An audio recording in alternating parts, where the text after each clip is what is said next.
Theme 3: Kinship, Caste and Class.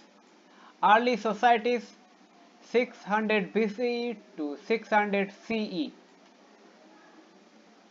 In the previous chapter, we saw that there were several changes in economic and political life between 600 BCE and 600 CE.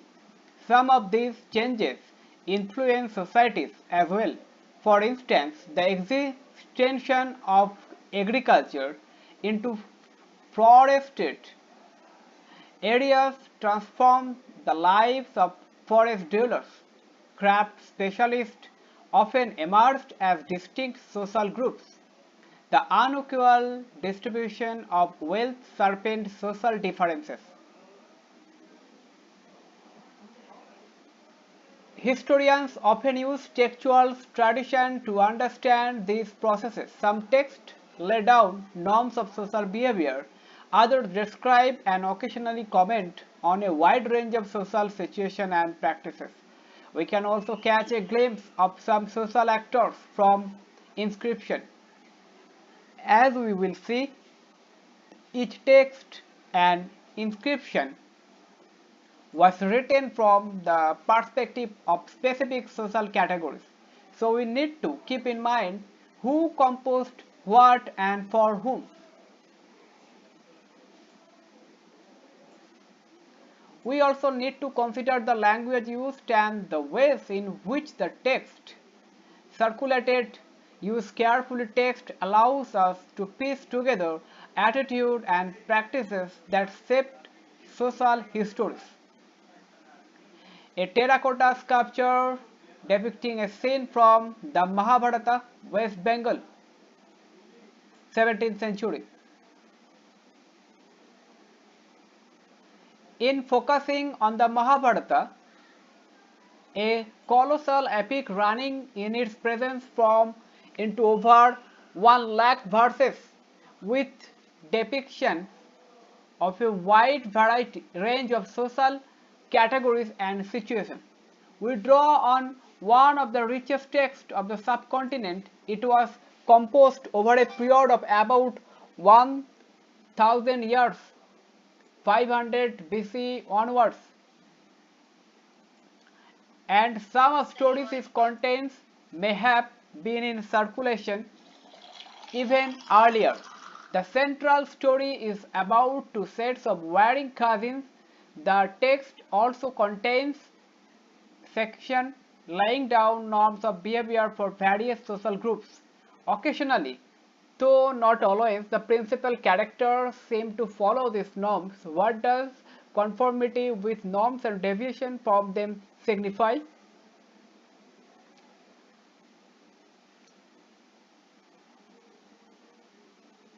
A section of the page from the critical edition, the section printed in large bold letters in part of the main text.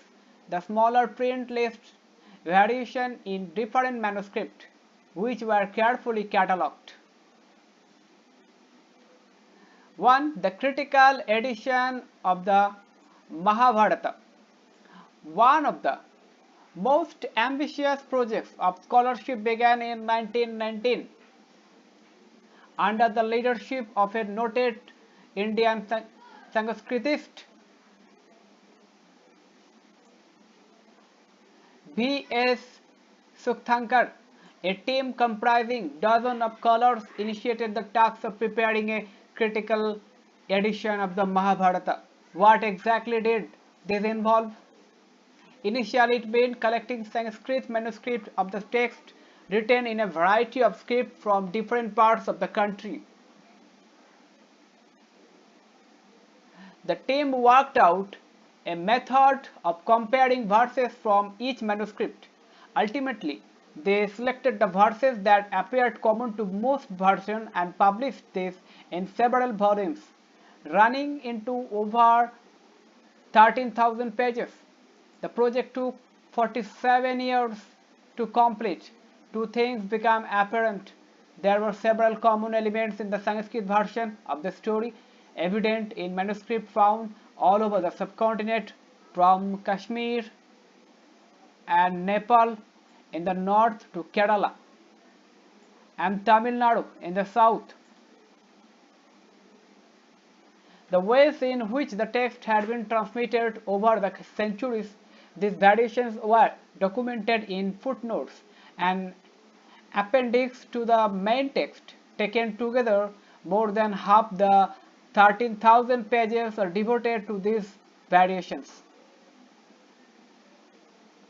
In a sense, these variations are reflective of the complex processes that shaped early and later social histories through dialogues between dominant tradition and resilient local ideas and practices. These dialogues are characterized by moments of conflict as well as consensus. Our understanding of these processes is derived primarily from text written in Sanskrit by and for Brahmanas.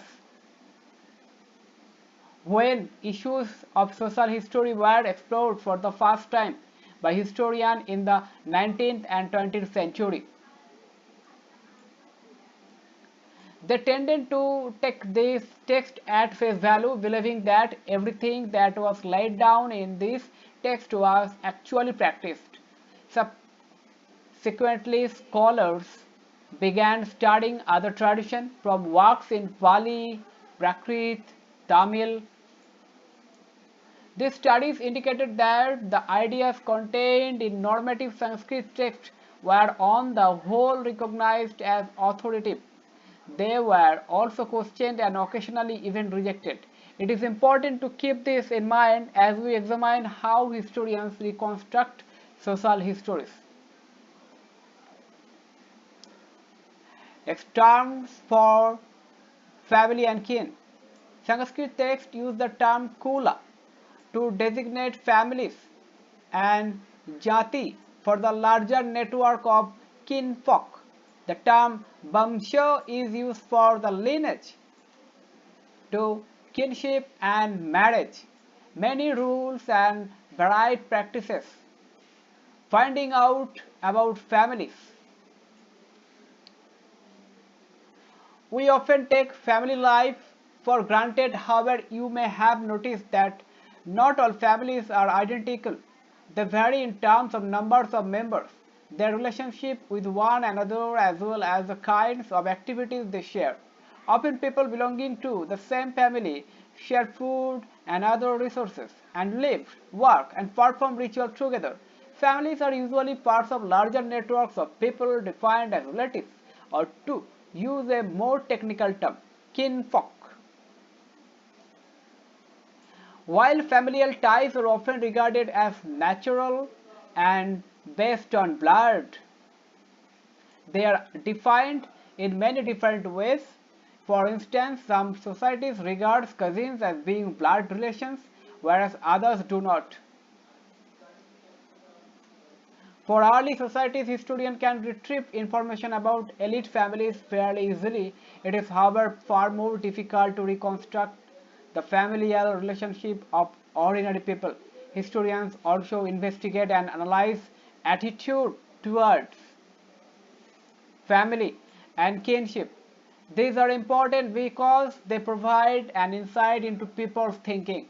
It is likely that some of these ideas would have shaped their actions, just as actions may have led to changes in attitudes.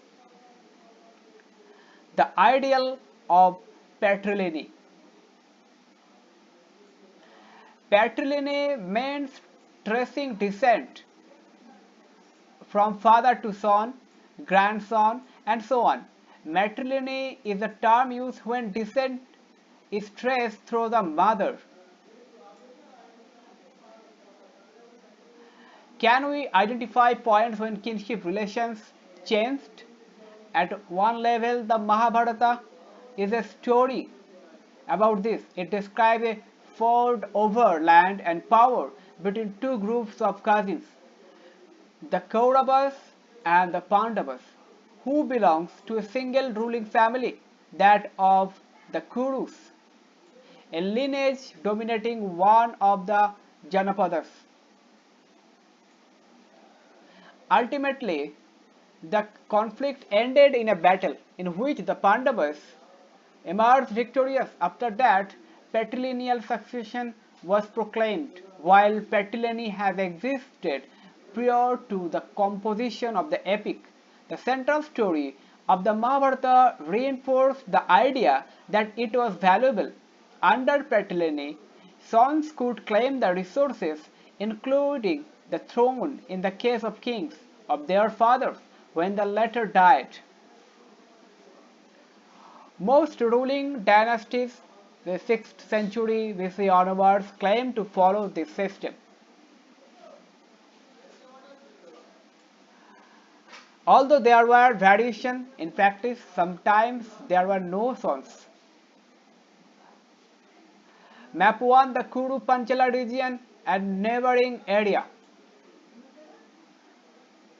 Hastinapur, Kuru, Indraprastha, Shursena, Virata, Matsya, Mathura, Ganga, Jamuna, Vatsya, Kaushambi, Sarnath, Varanasi, Sravasti, Koshala, Malla, Shakko, Kapilavastu, Lumbini, Pava, Ajodha, Kushinagara, Vaishali, Pataliputra, Bodhgaya, Ujjaini, Avanti.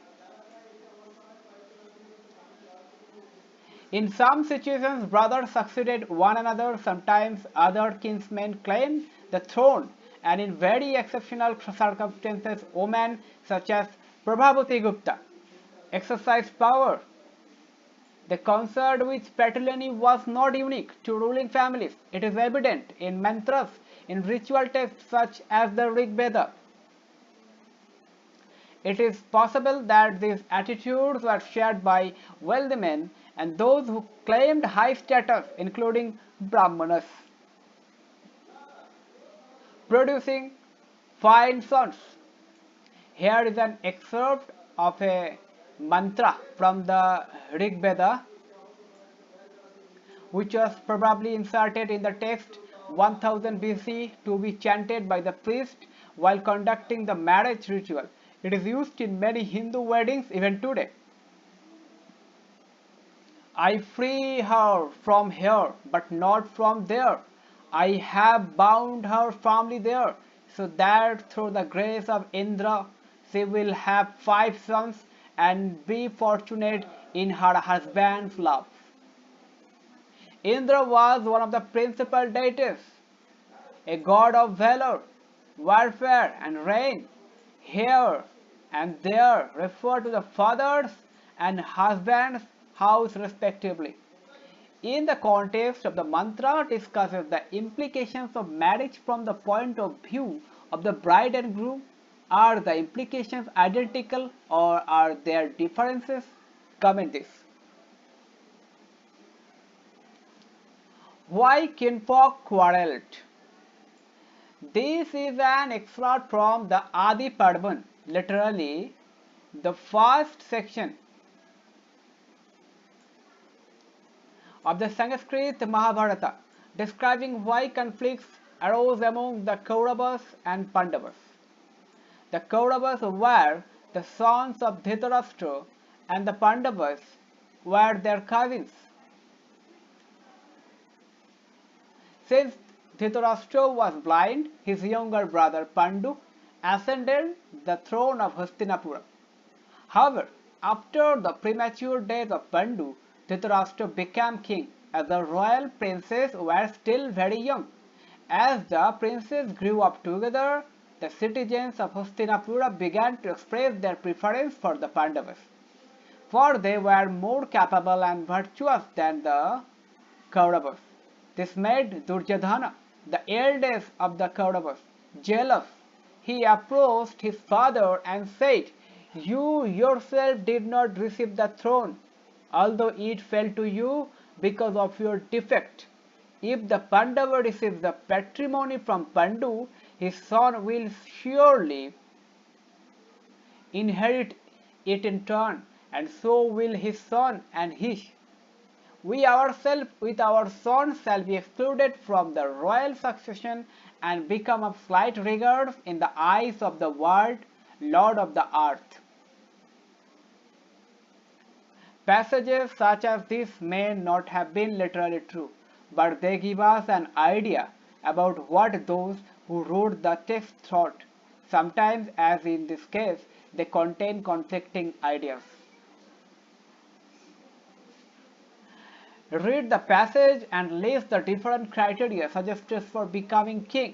Of this, how important was birth in a particular family? Which of these criteria seem justified? Are there any that strike you as unjust? Rules of marriage. Types of marriage. Endogamy refers to marriage within a unit. This could be a kin group, caste, or a group living in the same locality.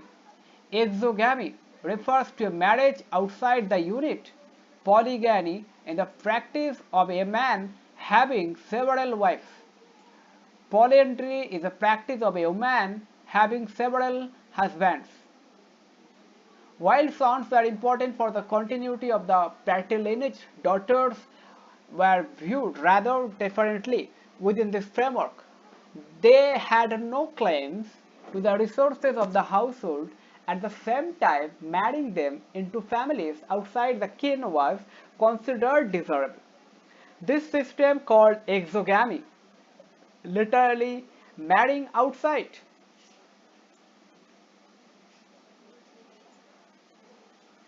meant that the lives of young girls and women belonging to families that claimed high status were often carefully regulated to ensure that they were married at the right time and to the right person.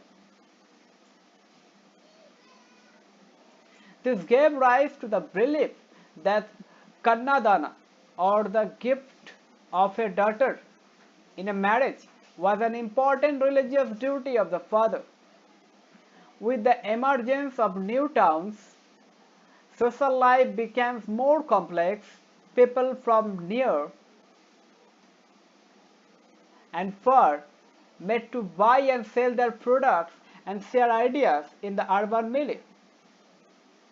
This may have led to a questioning of earlier beliefs and practices. Faced with this challenge, the Brahmanas responded by laying down codes of social behaviors in a great detail.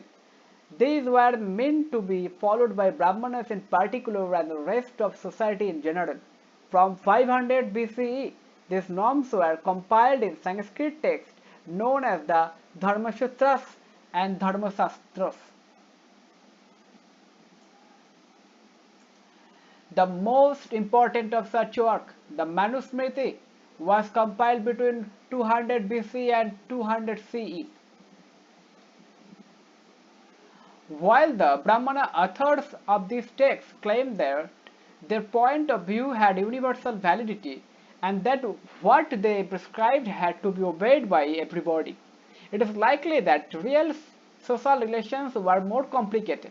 Besides, given the regional diversity within the subcontinent and the difficulties of communication, the influences of Brahmanas was by no means all pervasive. What is interesting is that the Dharmasutras and Dharmashastras recognize as many as 8 forms of marriage. Of these, the first 4 were considered as good while the remaining were condemned. It is possible that these were practiced by those who did not accept Brahmanical norms.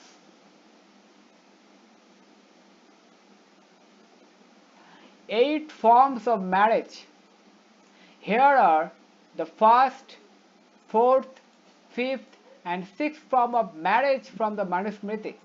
First, the gift of a daughter. After dressing her in costly clothes and honoring her with present of jewels, to a man learned in the Veda, whom the father himself invites. Fourth, the gift of a daughter by the father after he has addressed the couple with the text, "May both of you perform your duties together," and has shown honor to the bridegroom. Fifth, When the bridegroom receives a maiden, after having given as much wealth as he can afford to the kinsman and to the bride herself, according to his own will. Sixth, the voluntary union of a maiden and her lover will spring from desire. For each of the form discusses whether the decision about the marriage was taken by A. The bride, B. The bridegroom, C. The father of the bride, the father of the bridegroom, C. Any other person. Comment this. The Gotra of Oman. One Brahmanical practice evident from 1000 BC onwards was to classify people, especially Brahmanas, in terms of Gotra.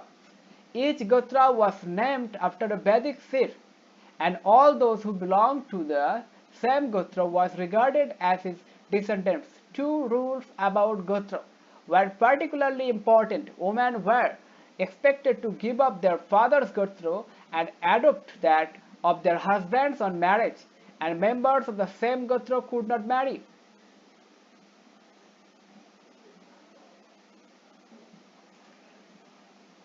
One way to find out whether this was commonly followed is to consider the names of men and women, which were sometimes derived from Gotra's names. These names are available for powerful ruling lineage such as the Satavahanas, who ruled over parts of western India and the Deccan. 2nd century BC to 2nd century CE, several of their inscriptions have been recovered, which allows historians to trace family ties, including marriages. Names of Satavahana kings from inscription. These are the names of several generations of Satavahana rulers recovered from inscription. Note the uniform title Raja. Also note the following word which ends with the term Puta, a Prakrit word meaning son. The term Gautami Puta means son of Gautami. Names like Gautami and Basithi are feminine form of Gautama and Vasistha.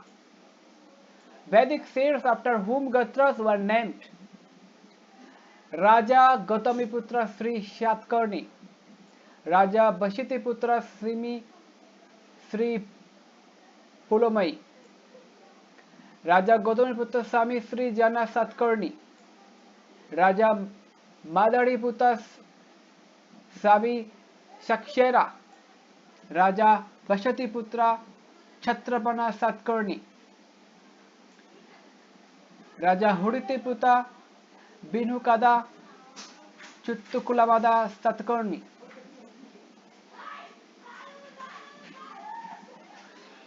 Raja Gautamiputra Sri Vijaya Satkarni. How many Gautamiputas and how many Basithi, alternative spelling Basisthi, Putras are there?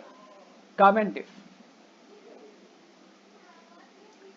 A Satavahana ruler and his wife. This is one of the rare sculptural depictions of the ruler from the wall of a cave donated to Buddhist monk. The sculpture dates to 2nd century. Metronymics in the Upanishad.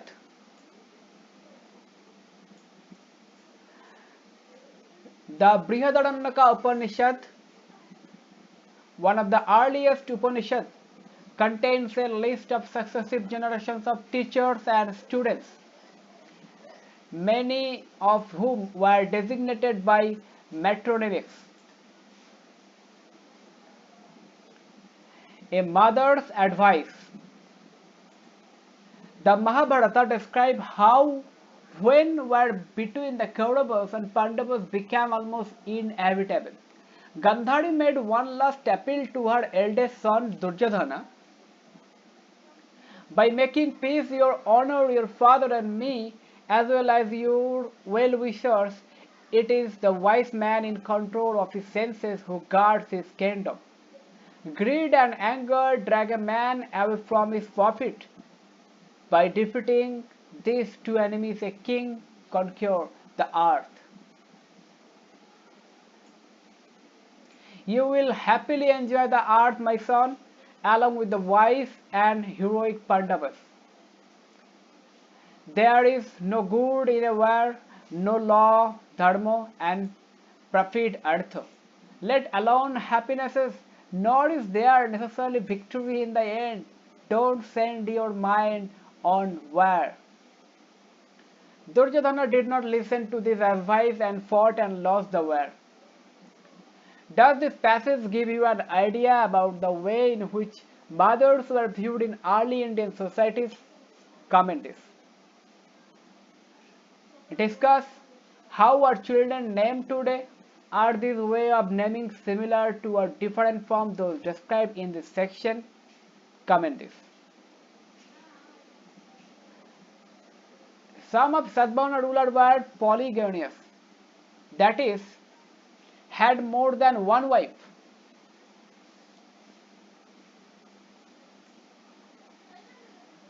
An examination of the name of women who married Satavahana ruler indicates that many of them had names derived from Gotras, such as Gautama and Vasistha. Their fathers' Gotras. They evidently retained this name instead of adopting names derived from their husband Gotra, name as they were required to do according to the Brahmanical rules. What is also apparent is that some of these women belonged to the same Gotra. As is obvious, this ran counter to the ideal of exogamy recommended in the Brahmanical text. In fact, it amplified an alternative practice, that is of endogamy, of marriage within the kin group, which was and is prevalent among several communities in South India. Such marriages among kinfolk, such as cousin, ensued a close-knit community. It is likely that there were variations in other parts of the subcontinent as well, but as yet it has not been possible to reconstruct specific details. Were mother important? We have seen that Satavahana ruler was identified through matronymics, name derived from that of the mother. Although this may suggest the mothers were important, we need to be cautious before we arrive at any conclusion. In the case of the Satavahana, we know the succession to the throne was generally patrilineal.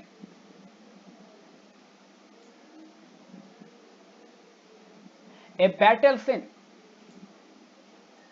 This is among the earliest sculptural depiction of a scene from Mahabharata, a terracotta sculpture from the walls of temple in Ahitchatra, Uttar Pradesh, 5th century. Next 3. Social differences within and beyond the framework of caste.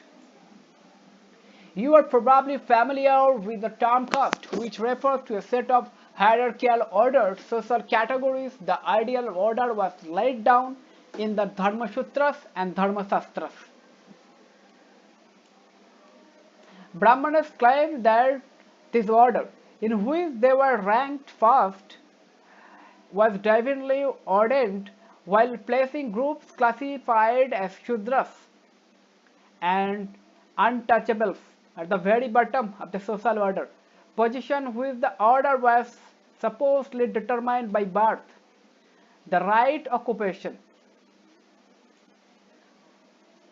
The Dharma Sutras and Dharma Shastras also contain rulers about the ideal occupation of the 4 categories or burners. Brahmanas were supposed to study and teach the Vedas, perform sacrifices and get sacrifices performed, and give and receive gifts. Kshatriyas were to engage in warfare, protect people, and administer justice, study the Vedas, get sacrifices performed, and make gifts.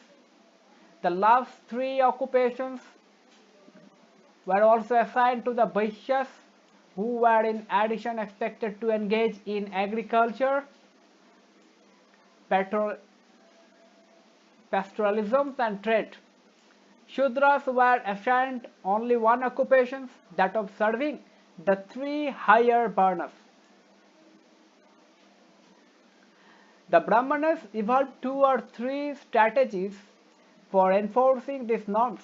One, as we have just seen, was to assert that the Varna order was of divine origin. Second, they advised kings to ensure that these norms were followed within their kingdoms.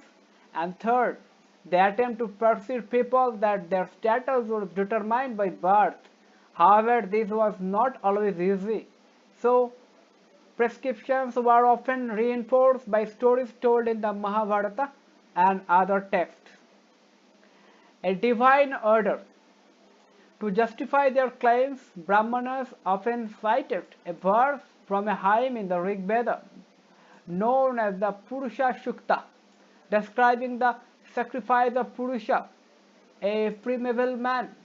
All the elements of the universe, including the four social categories, were supposed to have emanated from his body. The Brahmana was his mouth, of his arms was made the Kshatriya, his thigh became the Vaishya, of his feet the Shudras was born. Why do you think the Brahmanas quoted this verse frequently? Comment this. Proper social rules. Here is a story from the Adi Parvan of the Mahabharata. Once Drona, a Brahmana who taught archery to the Kuru princes, was approached by Eklavya, a forest-dwelling Nishida, a hunting community. When Drona, who knew the Dharma, refused to have him as his pupil, Eklavya returned to the forest, prepared an image of Drona out of clay, and treating it as his teacher, began to practice on his own. In due course, he acquired great skill in archery. One day, the Kuru princes went hunting, and their dog, wandering in the woods, came upon Eklavya. When the dog smelled the dark Nishida wrapped in black deer skin, his body caked with dirt, it began to bark. And on it, Eklavya shot 7 arrows in its mouth. When the dogs returned to the Pandavas, they were amazed at the superb display of archery. They tracked down Eklavya, who introduced himself as the pupil of Drona. Drona had once told his favorite student Arjuna that he would be unrivaled among his pupils. Arjuna now reminded Drona about this. Drona approached Eklavya, who immediately acknowledged and honored him as his teacher. When Drona demanded his right thumb as his fee, Eklavya unhesitatingly cut it off and offered it. But therefore, when he shot with his remaining fingers, he was no longer as fast as he had been before. Thus Drona kept his work. No one was better than Arjuna. What message do you think this story was meant to convey to the Nishadas? What message would it convey to Kshatriyas? Do you think that Drona as a Brahmana was acting according to the Dharma Sutras when he was teaching archery? Comment this. Non-Kshatriya kings. According to the Shastras, only Kshatriyas could be kings. However, several important ruling lineages probably had different origins. The social background of the Mauryans, who ruled over a large empire, has been hotly debated, while later Buddhist texts suggested they were Kshatriyas. Brahmanical texts describe them as being of low origin, the Shungas and Kanvas. The immediate successor of the Mauryas were Brahmanas. In fact, political power was effectively open to anyone who could muster support and resources and rarely depended on birth as a Kshatriya. Other rulers, such as the Sakas who came from Central Asia, were regarded as mlechos, barbarians, or outsiders by the Brahmanas. However, one of the earliest inscriptions in Sanskrit describes how Rudradaman, the best known Shaka ruler, 2nd century, rebelled Shudrasana Lake. This suggests that powerful mlechos were familiar with Sanskritic tradition. It is also interesting that the best known ruler of the Shatvahana dynasty, Gautamiputra Sri Shatkarni, claimed to be both a unique Brahmana, Eka Brahmana, as the destroyer of the pride of Kshatriyas. He also claimed to have ensured that there was no intermarriage amongst members of the four Varnas. At the same time, he entered into a marriage alliance with the king of Rudradaman. As you can see from this example, integrations within the framework of caste was often a complicated process. The Sadvanas claimed to be Brahmanas, whereas according to the Brahmanas, kings ought to have been Kshatriyas. They claimed to afford the fourfold Varna order, but entered in marriage alliance with people who were supposed to be excluded from the system. And as we have seen, they practiced endogamy instead of the exogamous system recommended in the Brahmanical text.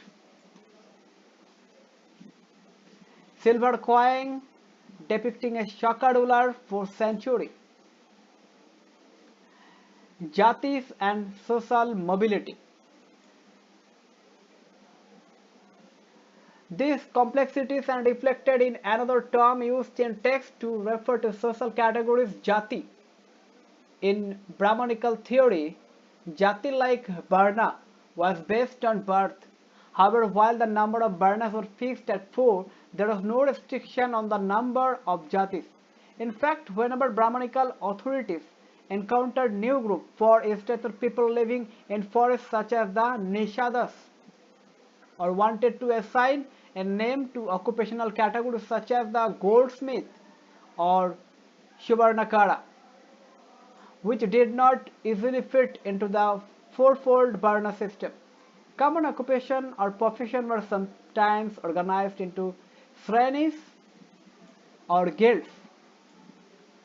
We seldom come across documents that record the histories of these groups, but there are exceptions. One interesting stone inscription, 5th century, found in Mandasar, Madhya Pradesh, records the history of guild of Silkweaver, who originally lived in Lata in Gujarat, from where they migrated to Mandasur, then known as Dashapura. Instead, that they undertook the difficult journey along with their children and kinfolk, as they had heard about the greatness of the local kings and wanted to settle in his kingdom. The inscriptions provided a fascinating glimpse of complex social processes and provides insight into the nature of guilds or srenis. Although membership was based on a threaded craft specialization, some members adopted other occupations. It also indicates that the members shared more than a common profession. They collectively decided to invest their wealth, earned through their craft, in construct a splendid temple in honor of the sun god. The case of the merchants, Sanskrit text and inscription use the term banik to designate merchants, while trade was defined as an occupation for Vaishyas in the Shastras. A more complex situation in evidence in place, such as the Mrichakatika written by the Shudraka 4th century.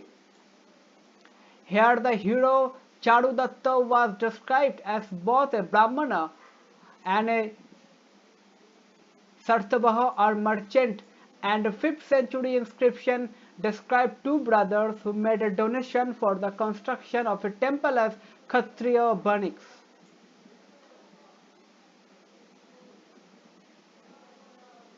What the Silkweavers did? Here is an excerpt from the inscription, which is in Sanskrit. Some are instantly attached to music, so pleasing to the ear. Others, being proud of the authorship of 100 excellent biographies, are conversant with wonderful tales. Others feel the humility, are absorbed in excellent religious discourses. Some excel in their own religious rites, likewise by others who were self-processed. The science of Vedic astronomy was mastered, and others, valorous in battle, even today forcibly cause harm to the enemies. Do you think the Silkweavers are following the occupation laid down for them in the Shastras? Comment this. Beyond the four burners, integration. Given the diversity of the subcontinent, there were and always have been populations whose social practices were not influenced by Brahmanical ideas. When they figure in Sanskrit texts, they are often described as outs, uncivilized, or even animal-like. In some instances, this included forest dwellers for whom hunting and gathering remained an important means of subsistence. Categories such as the Nishada, to which Eclopy is supposed to have belonged, are examples of this. Others who were viewed with suspicion included populations such as nomadic pastoralists, who could not be easily accommodated within the framework of settled agriculturists. Sometimes those who spoke non-Sanskritic language were labeled as mlechas and looked down upon. There was nonetheless all the sharing of ideas and beliefs between these people. The nature of relations is evident in some stories in the Mahabharata. A tiger-like husband. This is a summary of a story from the Adi Parvan of the Mahabharata. The Pandavas had fled into the forest. They were tired and fell asleep. Only Bhima, the second Pandava, renowned for his prowess, was keeping watch. A man-eating Rakshasa caught the scent of the Pandavas and sent his sister Hidimba to capture him. She fell in love with Bhima, transformed herself into a lovely maiden, and proposed to him. He refused. Meanwhile, the Rakshasa arrived and challenged Bhima to a wrestling match. Bhima accepted the challenge and killed him. The warriors woke up hearing the noise. Hidimba introduced herself and declared her love for Bhima. She told Kunti, "I have forsaken my friend, my dharma and my kin, and good lady, chosen your tiger-like son for my man. Whether you'll think me a fool or your devoted servant, let me join you, great lady, with your son as my husband." Ultimately, Yudhishthira agreed to the marriage on condition that they would spend the day together, but the Bhima would return every night. The couple roamed all over the world during the day. In due course, Hidimba gave birth to a Rakshasa boy named Ghatatkacha. Then the mother and son left the Pandavas. Ghatatkacha promised to return to the Pandavas whenever they needed him. Some historians suggest that the term Rakshasa is used to describe people whose practices differed from those laid down in Brahmanical text.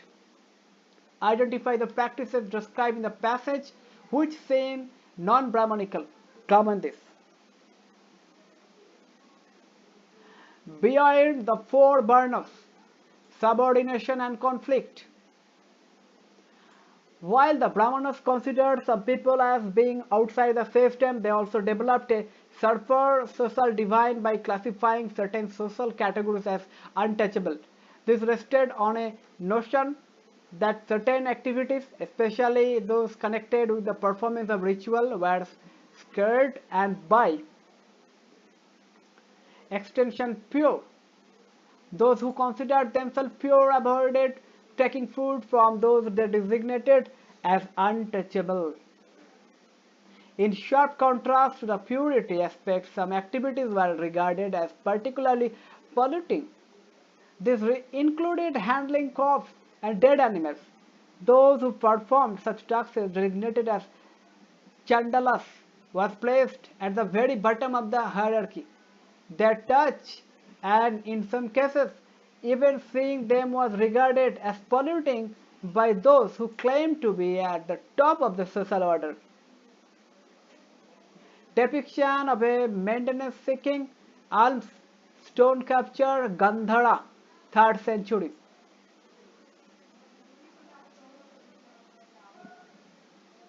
The Manusmriti laid down the duties of the Chandalas.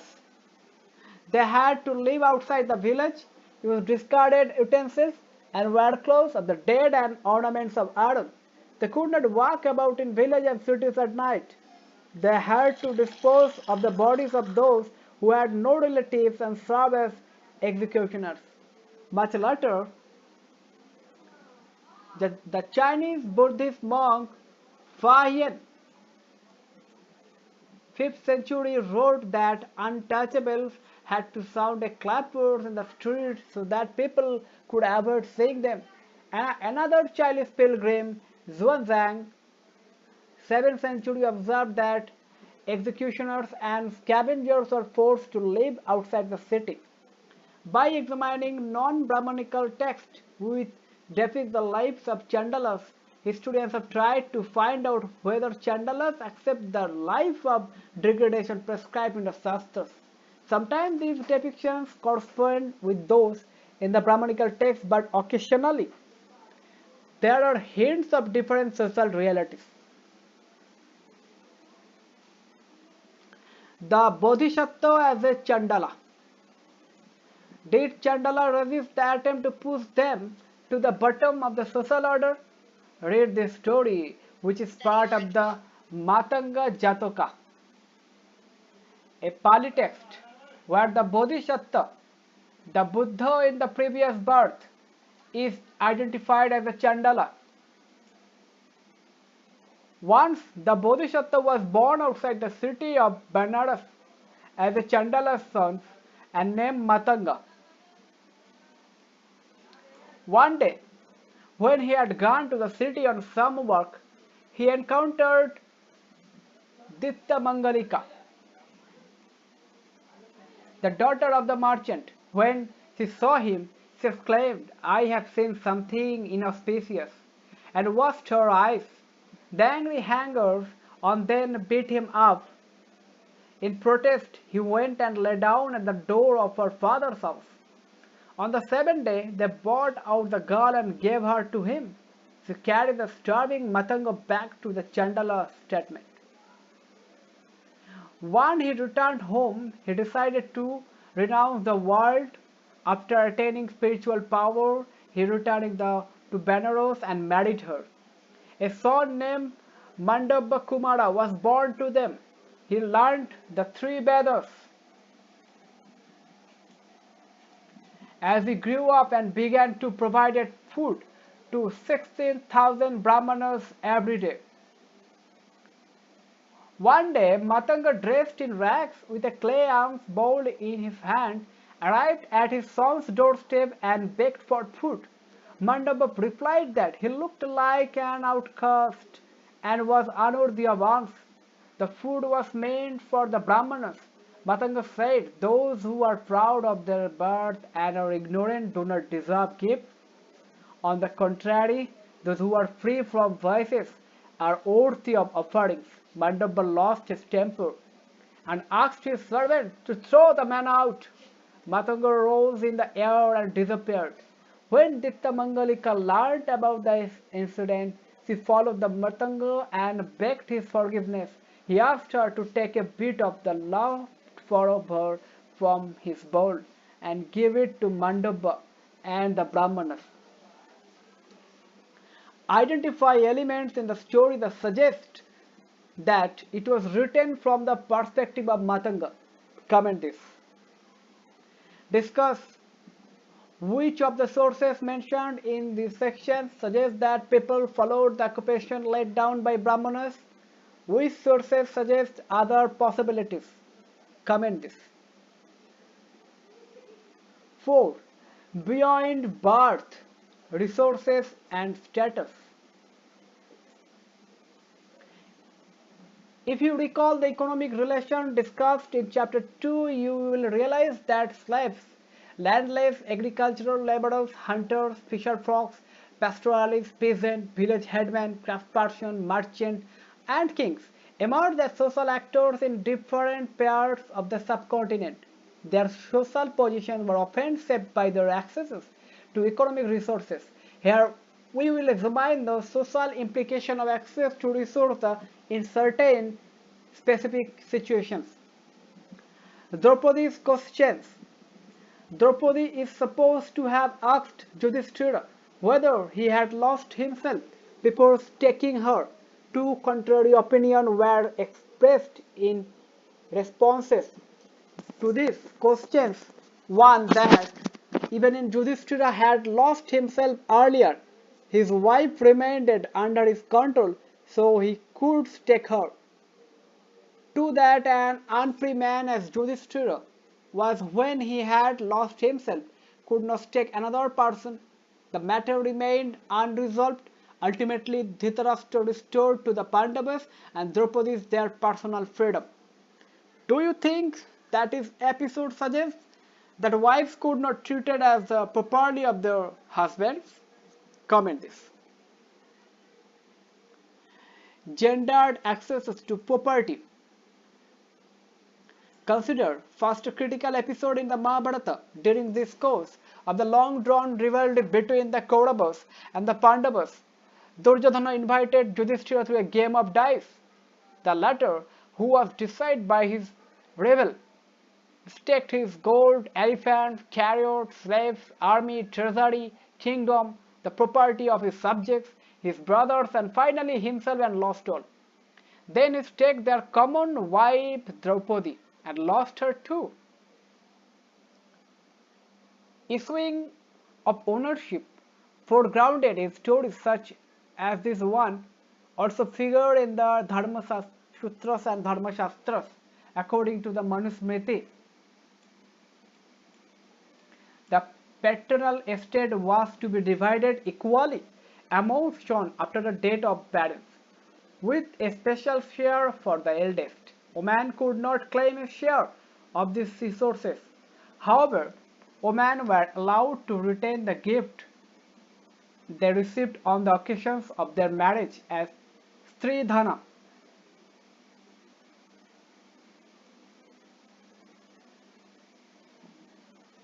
Literally a woman's wealth. This could be inherited by their children without the husband having any claim on it.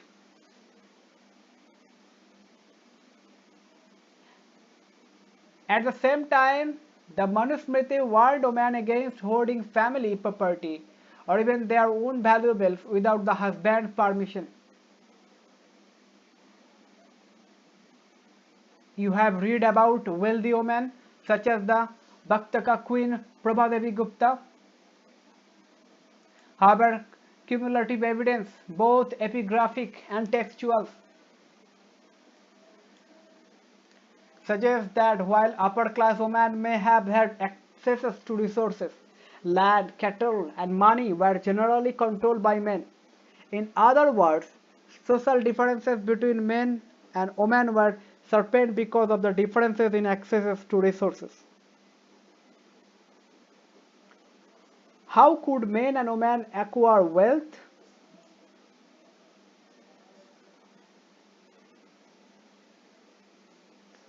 For men, the Manusmriti declares there are 7 means of acquiring wealth: inheritance, finding, purchase, conquest, investment, work, and acceptance of gift from the good people.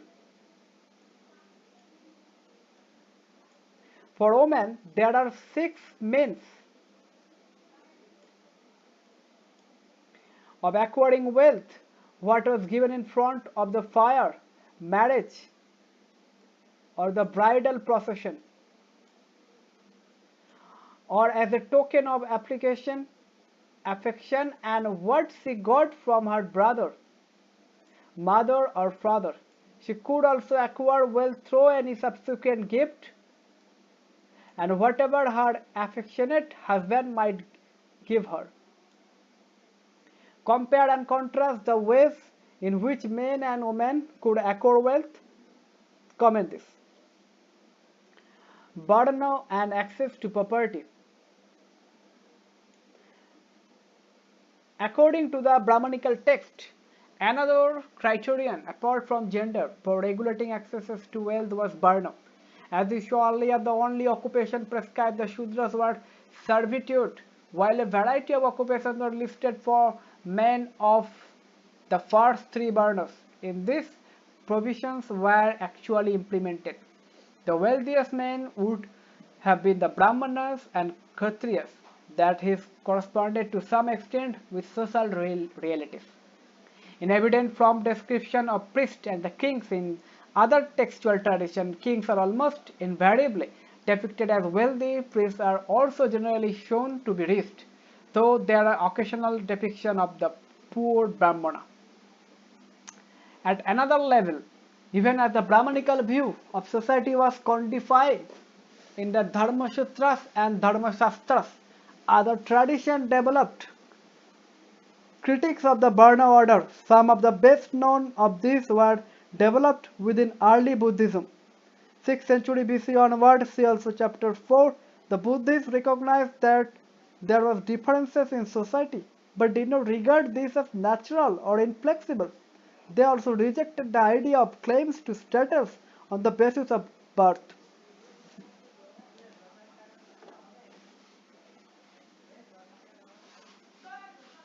The wealthy Shudra. This story, based on a Buddhist text in Pali known as the Majjhima Nikka, is a part of the dialogue between a king named Avantiputta and disciple of the Buddha named Kachana. While it may not be literally true, it reveals Buddhist attitudes towards Varna.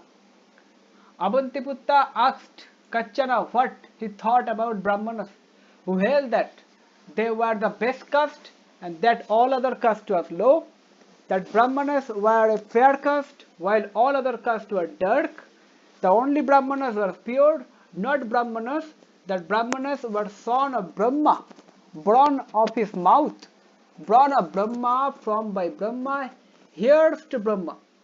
Kanchana replied, what if a Shudra was wealthy? Would another Shudra or a Kshatriya or a Brahmana or a Vaishya speak politely to him?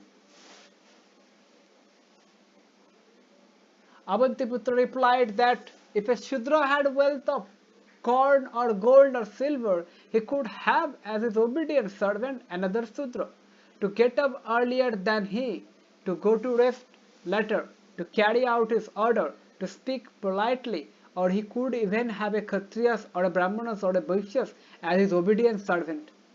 Kachana asked, this being so, are not these 4 Varnas exactly the same? Avantiputta conceded that there was no difference among the Varnas on this count. Read Avantiputta's first statement again. What are the ideas in it that are derived from Brahmanical text or tradition? Can you identify the source of any of this? What, according to this text, explains social differences? Comment this. An alternative social scenario, sharing wealth. So far we have been examining situations where people either claimed or assigned status on the basis of their wealth. However, there were other possibilities as well.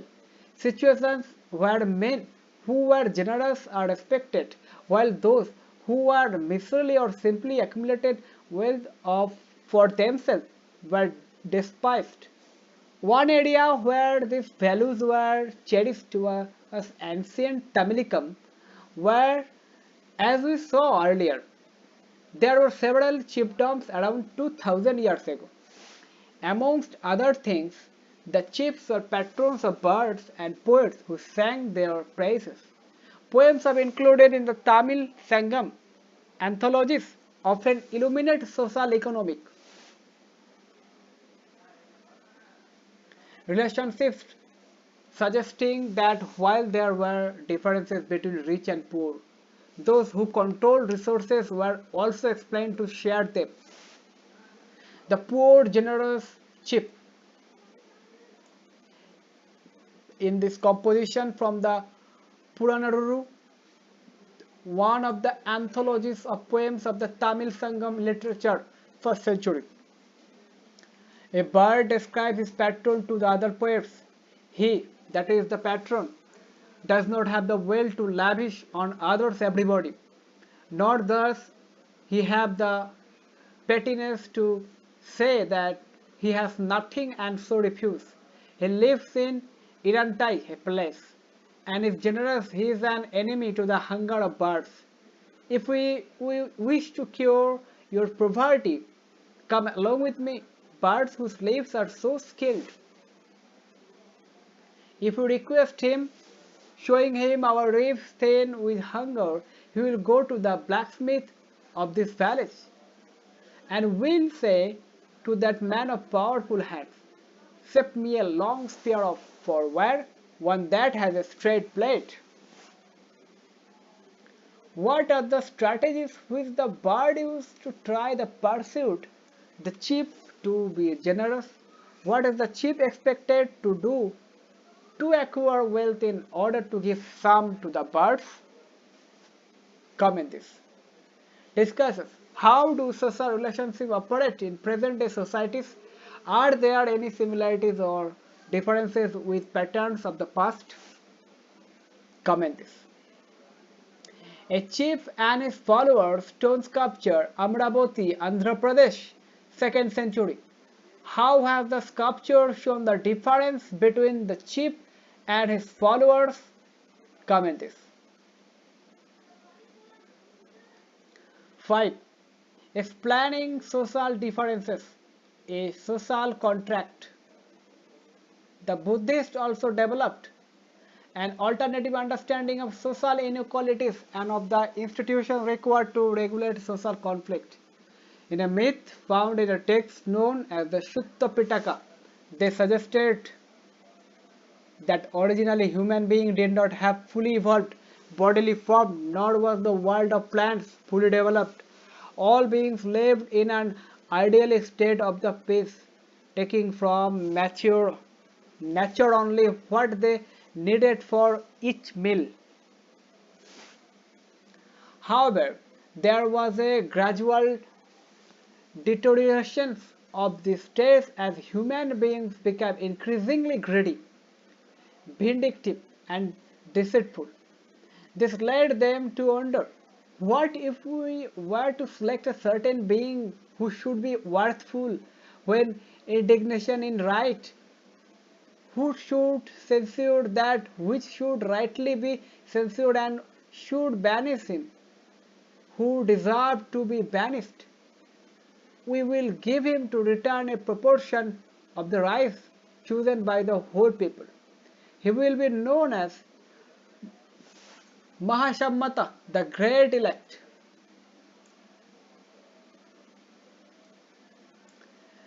This suggests that the institution of kingship were based on human choice, with taxes as a form of payment for services rendered by the king. At the same time, it reveals recognition of human agency in creating and institutionalizing economic and social relations. There are other implications as well. For instance, if human beings were responsible for the creation of the system, they could also change it in future.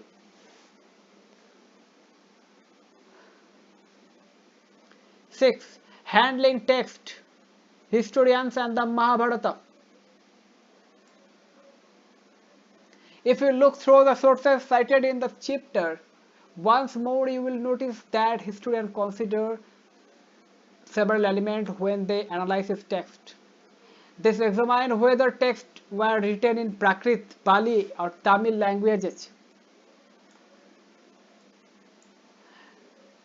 that were probably used by ordinary people, or in Sanskrit, a language meant almost exclusively for priests and elites. They also considered the kinds of text were these mantras learnt and chanted by ritual specialists, or stories that people could be read or heard and then retold if they found them interesting. Besides the try to find out about the authors whose perspective and ideas shaped the text as well as the intended audience, as very often authors keep the interest of their audience in mind while composing their work, and they try and ascertain the possible date of the composition of compilation of the text as well as the place where they may have been composed. It is only after making this assessment that they draw on the content of extant text to arrive at an understanding of their historical significance, as they can imagine. This is a particularly difficult task for a text as complex as the Mahabharata.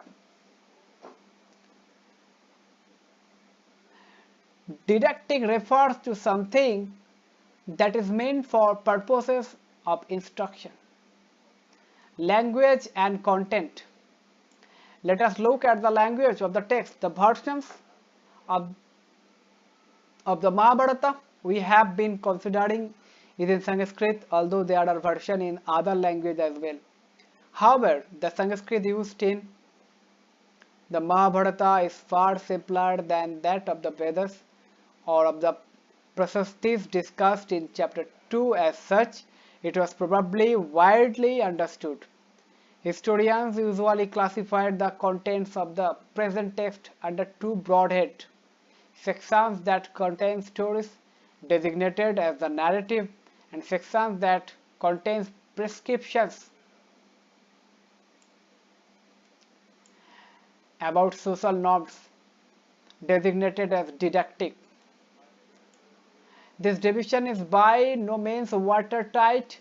The didactic section includes stories, and the narrative often contains the social messages. However, generally, historians agree that the Mahabharata was meant to be a dramatic, moving story, and that the didactic portions were probably added later. Krishna advises Arjuna on the battlefield, dating dates to the 18th century. Perhaps the most important didactic section of Mahabharata is the Bhagavad Gita, which contains the advice offered by Lord Krishna to Arjuna. This scene is frequently depicted in painting and sculpture.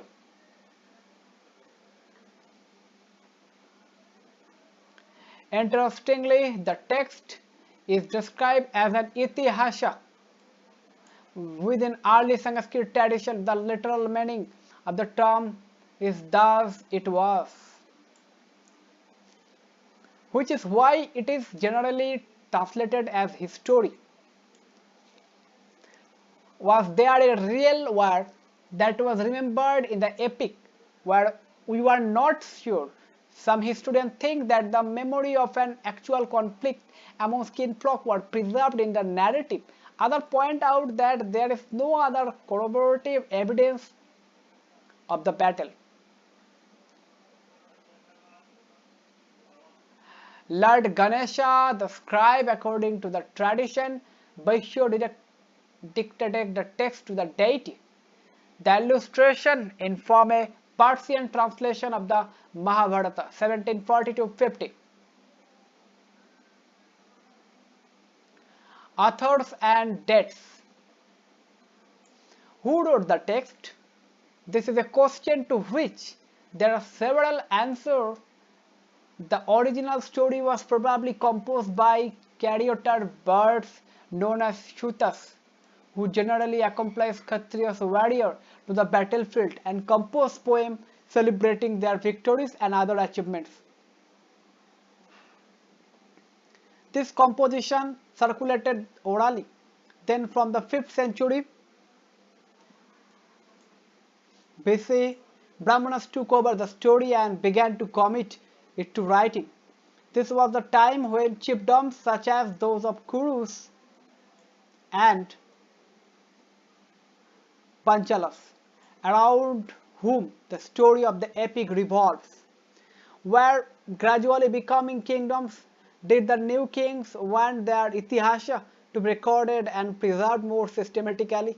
It is also possible that the upheavals that often accompanied the establishment of these states, where old social values were often replaced by new norms, are reflected in some parts of the story. We notice another phase in the composition of the text between say 200 BC and 200 CE. This was the period when the worship of Vishnu was growing in importance and Krishna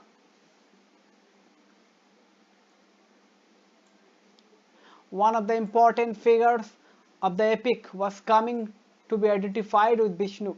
Subsequently, between 200 and 400 CE, large didactic sections resembling the Manusmriti were added. With the addition, a text which initially perhaps had less than 10,000 verses grew to comprise about 1 lakh verses. This enormous composition is traditionally attributed to a sage named Vyasa.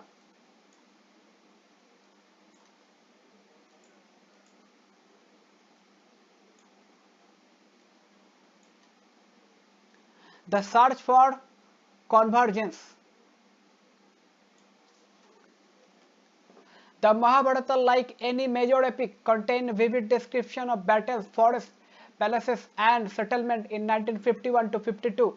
The archaeologist B.B. Lal excavated at the village named Hastinapura in Meerut, Uttar Pradesh. Was this the Hastinapura of the epic? While the similarity in names could be coincidental, the location of the site in the upper Ganga Doab, where the Kuru kingdom was situated, suggests that it may have been the capital of the Kurus mentioned in the text. Lal found evidence of 5 occupational levels, of which the second and third are of interest to us. This is what Lal noted above the houses in the second phase, 12th-7th centuries BC. Within the limited area excavated, no definite plans of houses were obtained, but walls of mud and mud bricks were duly encountered. The discovery of mud plaster with prominent reed marks suggested that some of the houses had reed walls plastered over with mud.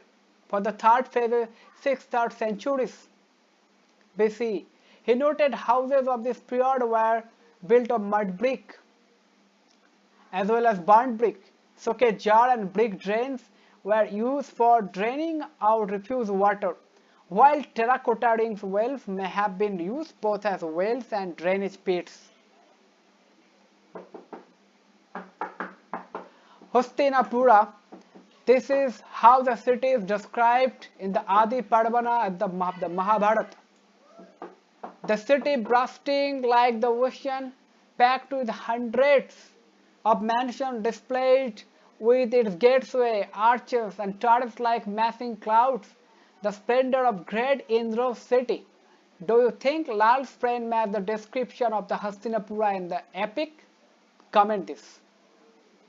Was the description of the city in the epic added after the main narrative had been composed, when after the 6th century BC urban centers flourished in the regions, or was it a flight of poetic fancy, which cannot always be verified by comparison with other kinds of evidence? Consider another instance. One of the most challenging episodes in the Mahabharata is Draupadi's marriage with the Pandavas.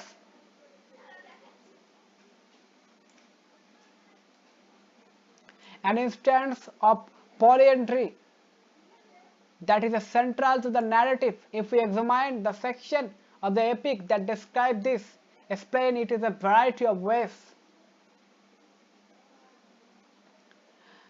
Draupadi's marriage. Drupada, the king of Panchala, organized a competition where the challenge was to string a bow and hit a target, the winner would be chosen to marry his daughter Draupadi. Arjuna was victorious and was guarded by Draupadi. The Pandavas returned with her, their mother Kunti, who even before he saw them, asked them to share whatever they had got. She realized her mistake when she saw Draupadi, but her command could not be violated. After much deliberation, Yudhishthira decided that Draupadi would be their common wife. When Drupada was told about this, he protested. However, the Sher Basha arrived and told him that the Pandavas were in reality incarnations of Indra, whose wife had been reborn as Draupadi, and they were thus destined for each other. Basha added that in another instant the young woman had prayed to Shiva for a husband, and in her enthusiasm had prayed 5 times instead of once. This woman was now reborn as Draupadi, and Shiva had fulfilled her prayers. Convinced by the stories, Drupada consented to the marriage. Why do you think the authors offered 3 explanations for a single episode? Comment this. A wall excavated at Hastinapura.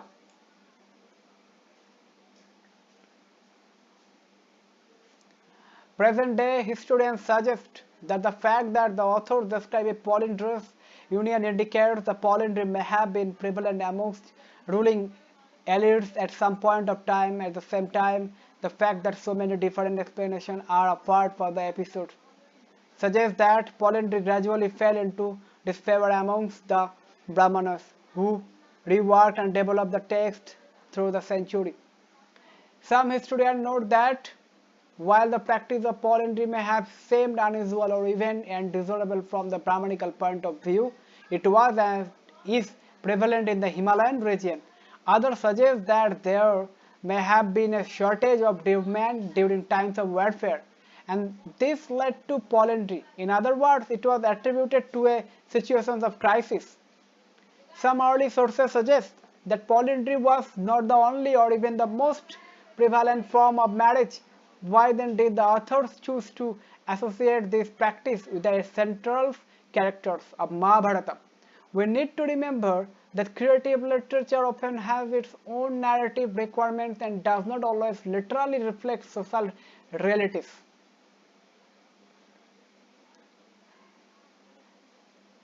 Seven, a dynamic text.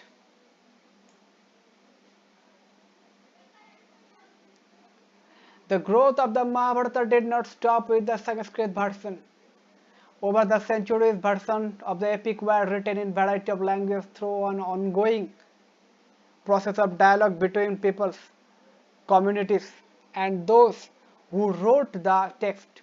Several stories that originated in specific region or circulated among certain people found their way into the epic. At the same time, the central story of the epic was often retold in different ways, and episodes were depicted in sculpture and painting. They also provided themes for a wide range of performing arts, plays, dance, and other kinds of narrations. Discusses.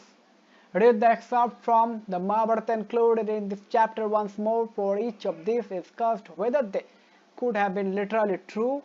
What do these excerpts tell us about those who compose the text? What do they tell us about those who must have read or heard the epic? Comment this. Most retelling or reinterpretation of the epic draw on the main narrative in creative ways. Let us look at one example, the episode from the Mahabharata that has transformed by Mahashweta Devi, a contemporary Bengali writer known for raising her voice against all forms of exploitations and oppressions. In this particular instance, she works out alternative possibilities from the main story of the Mahabharata and draws attention to questions on which the Sanskrit text is silent. The Sanskrit text describes how Duryodhana plotted to kill the Pandavas by inviting them to stay in a specially prepared house of luck, which he planned to set on fire. Forewarned, the Pandavas dug a tunnel to ensure their escape. Then Kunti arranged for a feast.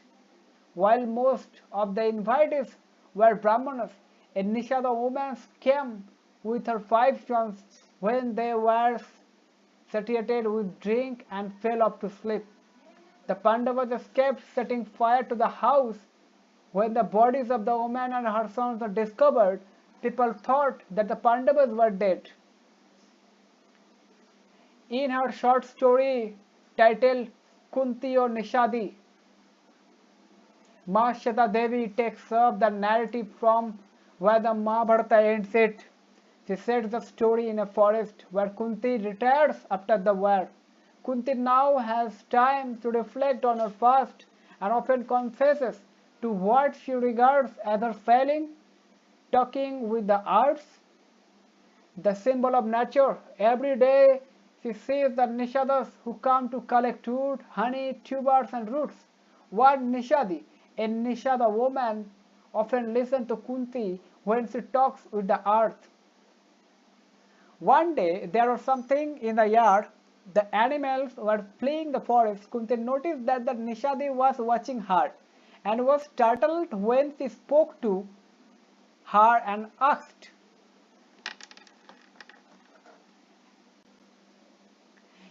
if she remembered the house of luck. Yes, Kunti said, she did. Did she remembered as a certain elderly Nishadi and her 5 young sons, and that she had served them wine till they were senseless, while she escaped with her own sons. That Nishadi, not you, Kunti exclaimed. The Nishadi replied that the woman who was killed had been her mother-in-law. She added that while Kunti had been reflected on her past, not once did she remember the 6 innocent lives that were lost because she had wanted to save herself and her sons. As they spoke, the flames drew nearer. The Nishadi escaped to safety, but Kunti remained where she was. Timeline 1. Major textual tradition. 500 BC, Ashtadhyayi of Panini, a works on a Sanskrit grammar. 500 to 200 BC, major Dharma Sutras in Sanskrit. 500 to 100 BC, early Buddhist text, including the Tripitaka in Pali. 500 BC to 400 C, Ramayana and Mahabharata in Sanskrit. 200 BC to 200 C, Manusmriti in Sanskrit, composition and compilation of Tamil Sangam literature. 100 C, Charoka and Susruta Samhitas, works on medicine in Sanskrit. 200 C onwards, compilation of Puranas in Sanskrit. 300 C, Natta Shastra of Bharata, a work on dramaturgy. 300 to 600 C, other Dharmasastras in Sanskrit. 400 to 500 C, Sanskrit plays including the works of Kalidasa. Works on astronomy and mathematics by Aryabhatta and Baramira in Sanskrit, compilation of Jaina works in Prakrit. Timeline 2. Major landmarks in the study of the Mahabharata. 20th century, 1919 to 66, preparation and publication of the critical edition of Mahabharata. 1973, J.A.V. Van Buitenen begins English translation of the critical edition. Remains incomplete after his death in 1978. Answer in 100 to 150 words. Write a short essay about 500 words on the following. Map work. Project anyone. Find out about retelling of the Mahabharata in other language. Discuss how they handle any two of the episodes of the text described in this chapter. Explaining any similarities or differences that you notice. Comment this. Imagine that you are an author and write the story of Ekalavya from a perspective of your choice. Comment this.